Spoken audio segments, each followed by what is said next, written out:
Hey guys, welcome back to my YouTube channel. My name is Gloria, and as you can see, the name of my channel has changed because ta-da-da, I got married. So you're going to be having content from me and my husband. But before I get into the juicy part of the gist, after my marriage, I relocated to Canada. Yes guys, I'm an international student here in Canada, and now I want to give you guys the story of how I went about my journey. So where should I start from? Okay, the easy part was getting the admission. Seriously, like all I had to do was I went online, I checked for the course I want to study, I checked for the school, I checked for the amount. Can I pay this tuition? Is this expensive? Can I afford it? And I applied. I got the admission.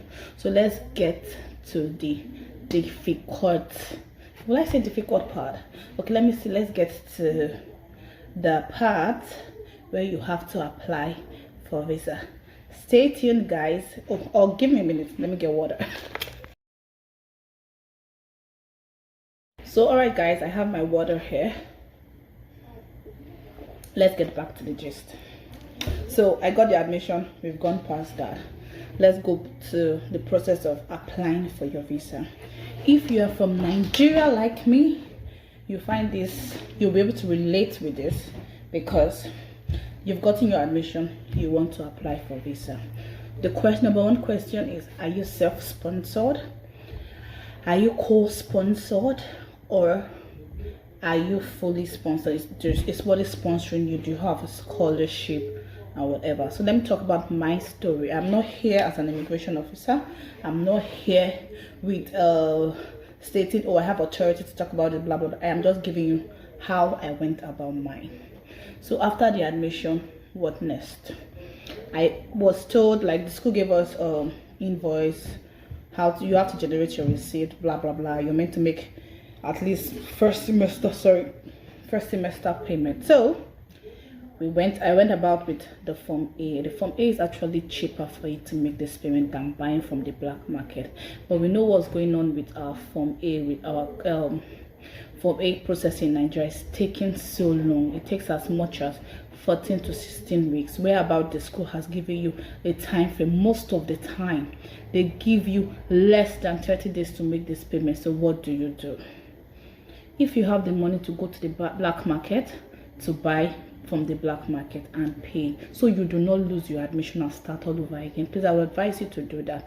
If you have anybody in the bank that you need to speak to, roll on the floor, kneel down, cry, whatever, that would help you fast track your Form A to be debited and your school getting it on time, please do whatever you need to do. Please make your deposit so you do not lose your seat for that section. So many people have applied like you, so many people have been given admission like you. The school would decide, out of these people we've given admission, how many people do we want to take this section? So if they've given 1,000 people and they say, oh, they have seat for only 100, so all of you are working fast to meet up with that 100 seats. That aside, so I made my payment. God willing, God being faithful, I was debited few days. I used from a few days to my what do you call it, few days to my admission being revoked. I was debited. Glory be to God. So what next? I got the receipt from the school. I'm talking about the supporting document now. So you must have your international passport. Definitely, I'm sure you have the international passport. So I have my international passport. I had money I am co-sponsored, so I am sponsored by myself and someone else, like a close family of mine. So we had I'd paid more than one of the tuition, first semester tuition. So how do you calculate your tuition, how do you calculate your proof of fund? This is how I calculated mine. This is how it worked for me. So I subtracted the money I have paid from the tuition, then the remaining balance of the tuition. I used the official rate to calculate how much is left. For example, let's say your tuition is 18,000 Canadian dollars, and you've paid that's for 1 year. That's first semester and second semester. Then you've paid 9,000 Canadian dollars. The remaining 9,000 Canadian dollars, that is if you're studying a 1 year course. The remaining 9,000 Canadian dollars in naira equivalent is meant to be in your account. You've paid an initial deposit for your first semester. Take that aside.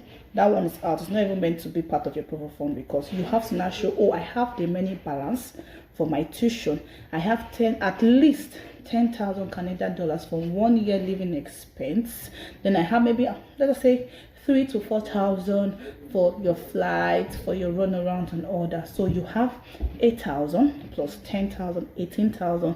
Then let's say 3,000, 18,000 plus 3,000, that's 21,000. You should have 21,000 Canadian dollars in naira equivalent in your account.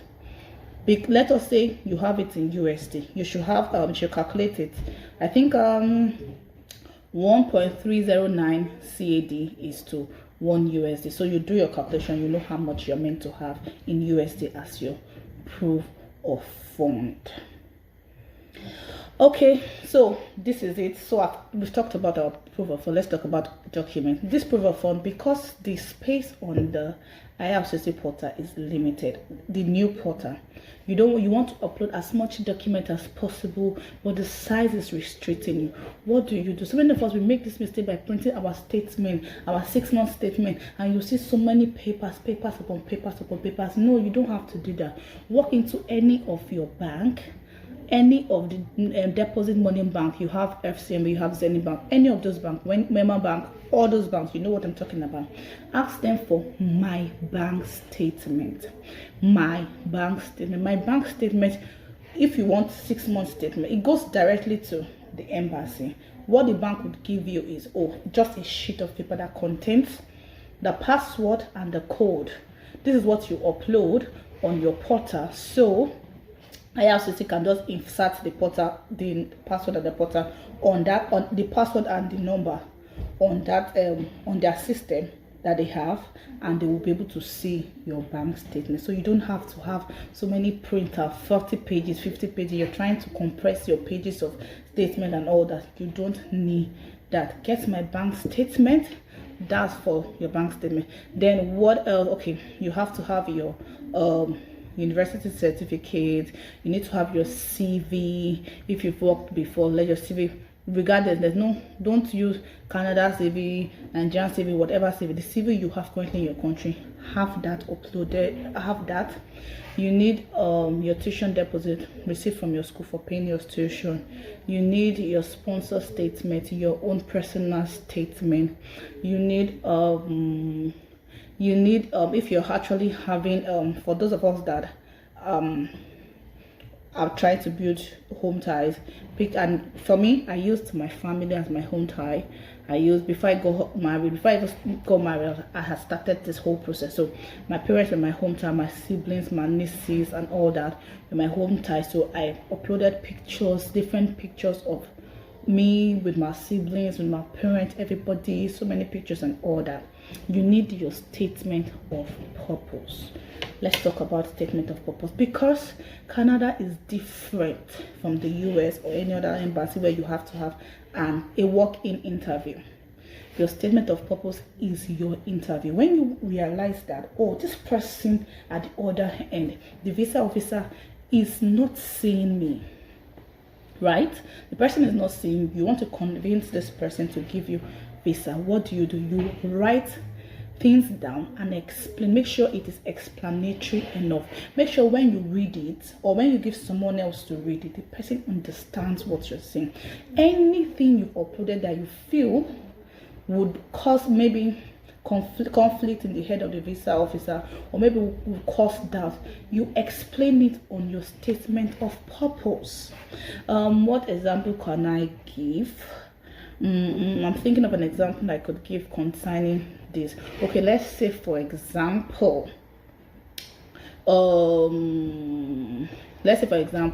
your husband is not coming with you, you're applying for yourself, you stated in your statement of purpose. Or let's say for example, oh, there's a lump sum. Good, that one's not even the example. The main, let's say you've just all of a sudden your account has maybe 2 million people, all of a sudden you put 18 million once back in your account.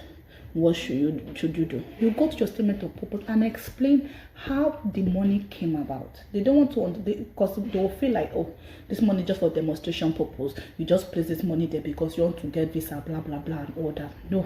So explain, how did the 18 million come about? Did you sell a property? Upload the receipt of the property, upload the document of the property to state, oh, I sold a property.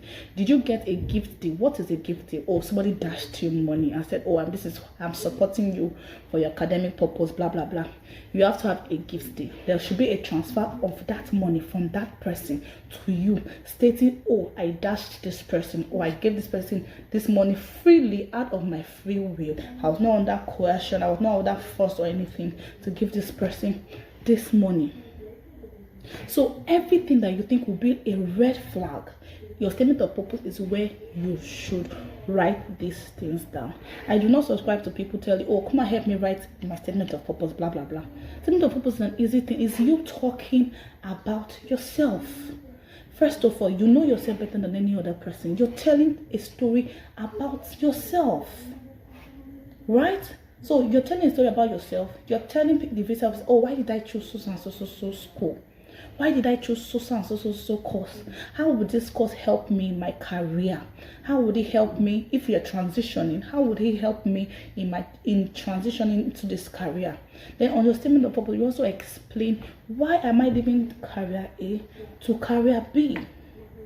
Right? So you have to explain these things explicitly, that even a layman can understand.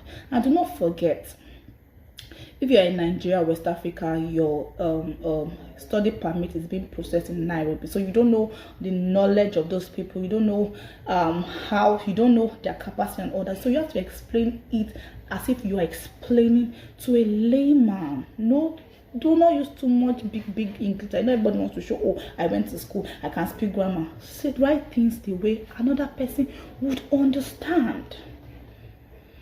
Right? So let your statement of purpose be clear enough to the extent that even a layman will understand. Every little thing, please, every little thing that you feel will raise a brow, explain it. Explain your gift deal, explain your lump sum, explain, oh, maybe you do not have enough money in your statement of purpose for your school fee. Explain how money will be coming into your account. If you have a business, maybe you did not work, you have a business you were running, after your school you did not work, you're self-employed. Attach document of your business, attach evidence of your business, explain who will be handling this business while you're studying. Explain, like, oh, there should be a letter, oh, I've forgotten what they call it. If I remember, I would write it under this video. There's a letter that should be like a handover between you and somebody that will handle the business and order. Explain everything, so nobody would raise an eyebrow about your application.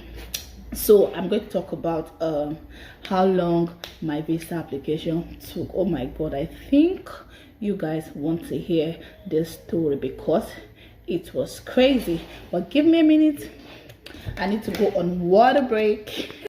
Okay, so let me talk about the duration of how long it took for my visa and all that. So I applied August 8th 2022. After the application, I was scheduled, I think August 12th for my biometrics. I went with there's a paper they give you on your portal, you print it out for your biometrics, you go with it, you go with your passport. I did all that. I did my biometrics, my brothers and my sisters biometrics was updated same day.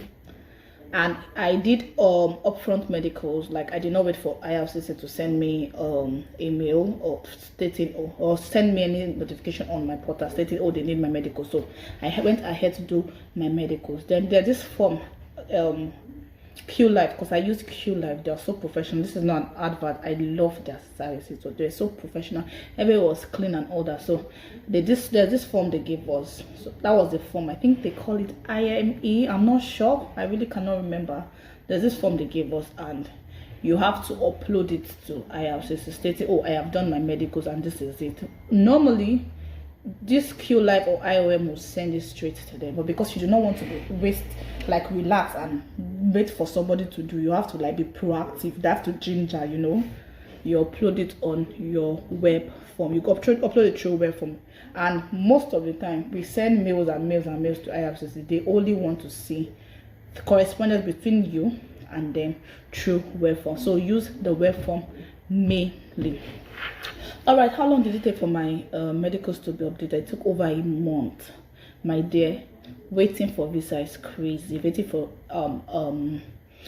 is there approval or rejection? Waiting for a response from them is crazy. It took me over a month. Every other person that did before me or after me had gotten medicals updated on their portal, and I'm like, what is going on? Why is everybody's own like this and my own is different? Oh my god, I was under serious anxiety. I sent the web form series of times.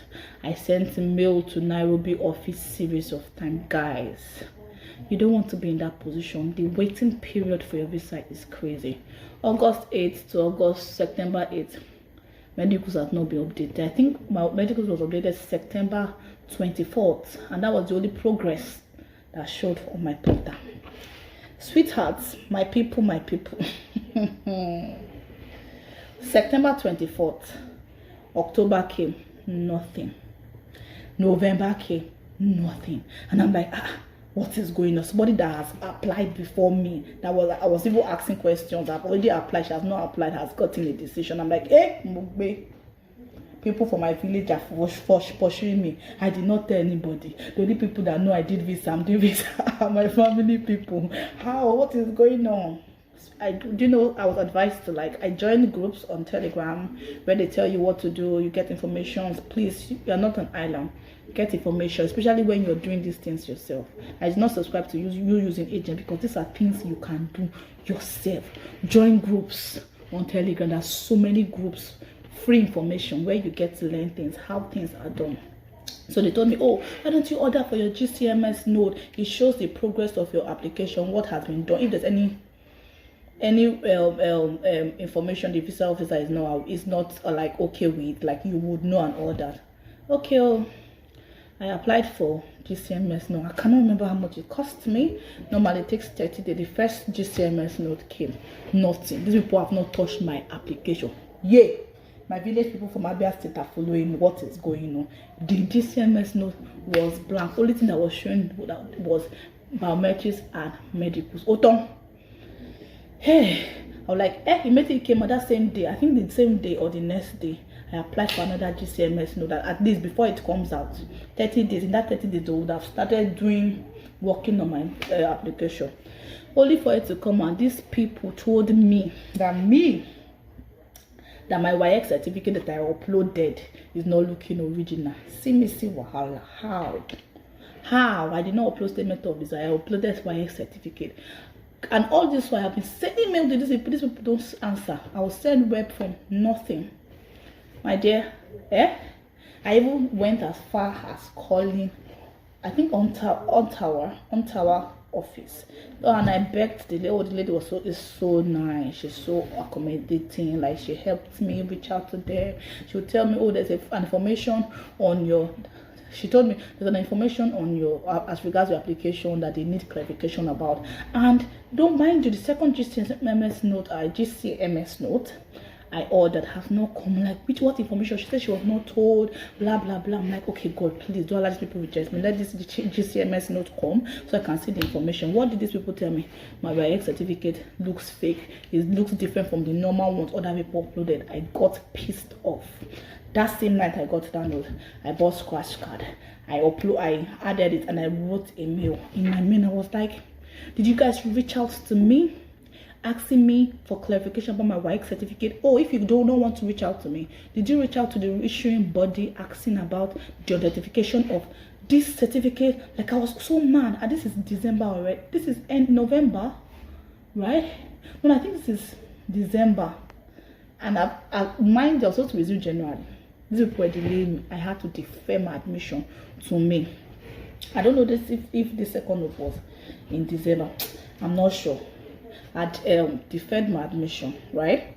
I deferred my admission till May, so I was already pissed off. I was heartbroken. I was prayed. Oh, people that's all my WhatsApp status know that me, I am #1 fan of Pastor Jerry Easy. NSPPD, I died there. No leave, no transfer. I full ground. That God of NSPPD came through for me. While all this was going on, I was praying and all, right? So I sent them my scratch card. That's why your GCMS note is very important. So you get to see information that the visa officer is not clarified with, that needs clarification. Then you're able to tackle it. For example, in my case, they said, oh, my WAEC result seems fake. And they said, oh, the scholarship I stated I had on my statement of purpose is not on the website. No, funny enough, they check the wrong school website. Oh, these schools here have different campuses. My campus is in Toronto. And they have campus in Peterborough, they have in Frost, like they have in other places I'm not sure of. So I'm like, okay, I sent this snippet, like a screenshot of what they said to my student advisor. She was like, oh no, check the email. The email they check is the wrong campus. I'm like, oh, thank God I even talked. So I responded to them on the web form and even via mail that the website they check for the school is the wrong school, that my school is Toronto, and because I am from Africa, I'm entitled to $6,000 Canadian dollars as scholarship. So I stated these things on the part where you have to write to them when you're raising your web form. I stated this thing. I attached my WAEC scratch card. I gave them down like step-by-step way on how to check the result. You know how you check your result. I use the scratch card once, and you know scratch card you can use for 5 times. So I told them I've used this one. You have 4 trials to use. This is what you do. You go to so and so site. After you go to so and so site, you put the year, you put the seat number, blah blah blah. So I did different screenshot on how this can be done. I placed it in a Word. Like, you know, you screenshot, you paste on Word, you paste on Word, you paste on Word, and I made it a document. I also attached it on my web form, sent it via email to God, prayed and prayed and prayed and prayed. My brothers and my sisters. January 27th. No, I think January 29th. That 29th should be Friday. Please check, please. I think 29th, thereabouts. Right? January 29th was a Friday. Then that weekend is Saturday and Sunday. It's very rare. They give visas those on weekend, but it's very rare. Right? And I'm like, God, I was crying. God, what is going on? What is going on? My stuff is still pending. What's happening? My visa decision came out on the 29th. I just got 2 mail consecutively. Pam, pam, pam, pam. And I was like, hey, God, these people have responded to me, blah, blah, blah, and all that. So I checked. I got my decision, and the road to traveling began and all that. So all you need to do first of all is check for the cities. Before I end this video, I will have so many other videos to tell you guys how I moved, what I did, what I bought, blah blah blah and all that. But before I end this section, I would want you guys to, you want to study in Canada, you want to come to Canada via the study route, what do you need to do? Check the provinces, check the weather. Can I survive here? Check the economy. Do I think, oh, what's the cost of living? Can I live here and all that? If you're fine with all these things, then check the schools, check their tuition. Do they have scholarship? If you do not have money, you want to apply for scholarship, go to the scholarship part of this school website and see if you're eligible. Apply. Right? I was on the flight when I was coming here with somebody that got full tuition scholarship. So you can do these things yourself. You do not need any agent. And for those of you that's lazy and you want to use agent, make sure if it's not the approved RCIC agent, like the approved agents that are approved by IRCC to help people with their visa. You want to just use those normal agents we use in Nigeria. Make sure you get your login and your password, because your visa does not stop in you getting your visa. There are other things you need to do. That same portal is where you do for your postgraduate work permit. That same portal is where you apply for a PR. You need your password, please. You need your password. Get that password from that agent. Let us say, oh, you still want to use agent. let the agents share the screen with you as they are doing it, so you see what they are uploading. Because if they upload anything wrong, they can give you a 5-year ban. They can give you, most of it that will say, oh, IRCC don't check statement of account, they don't verify with the bank. It's not true. They verify. So make sure these things you want to do, anything worth doing is worth doing well. Please do them well. Follow the processes. Funny enough, Canada needs people. People are getting admission, people are getting visa approval every day. Do it right? So stay tuned on my YouTube channel. There'll be so many things I'll be uploading. I am not, before I complete that statement, I am not an immigration officer. I am just giving you a story of how my own went. I'm coming back to give you gist about my wedding and how I met my husband, but this is just my relocation story. So please make sure you know, like, you have your password and your username from your agent, even after the person has applied for you. If your decision is taking longer than expected, get your GCMS note. If it's taking longer than that, get the MP, member of parliament that's around where your school is, send a mail to them. They can also help you speak to IRCC concerning the delay. I wish you guys good luck. Pray for me that this land favors me and that you get to see me more often than before.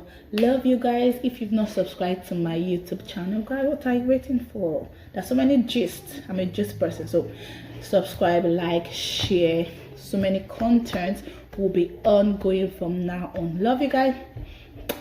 Bye.